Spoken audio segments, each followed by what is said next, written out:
bubuksan mo ang iyong isip, ang iyong puso, no, na sa pagkakagising na 'to, ang mga taong nasa paligid mo ay mamamangha sa'yo, no, na parang ikaw yung new person, no, parang transfer ka, no, na parang mula sa punong-puno ng stress magbabago ka, magkakaroon ka ng new look, no. At dito sinasabi pa rin ha, na talagang ito yung mga senaryo na nagbibigay ng bagong pag-asa, no? Bagong pag-asa na mula sa simula, mula sa pinakamahirap na kalagayan mo, no?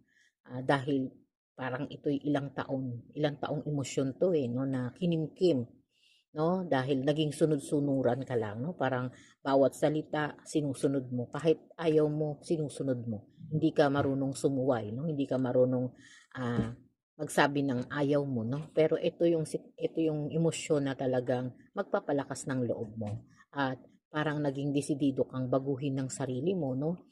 At marami kang naiisip na pwedeng maging project mo, no? Na possible na yayakapin mo po, no? Sa panahon na to, no, na mimitiin mo ng magtagumpay, no, at ihayag yung sarili mo o ipakilala ang sarili mo sa mundo o sa mga taong walang tiwala sa kakayahan mo, no, at sisikapin mong baguhin, no, at dito sa sinasabi nga ng The Empress, no, magbabago ang lahat sa buhay mo dahil yun yung minimithi mo, no, na ikakagulat ng marami.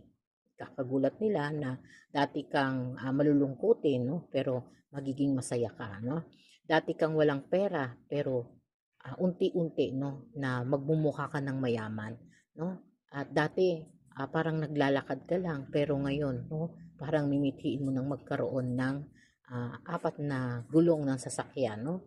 At marami ang magbabago sa'yo. Kung dati parang wala kang tiwala sa kaalaman mo, mag-aaral ka o magti-take ka ng mga technical skill, no, para mas matatag at mas mabago mo ang buhay mo, na dito rin ang nakikita natin possible na ito yung gamitin mo para mag-travel, magbago, magkaroon ng sariling negosyo o mas magtagumpay ka pa, no? Kaya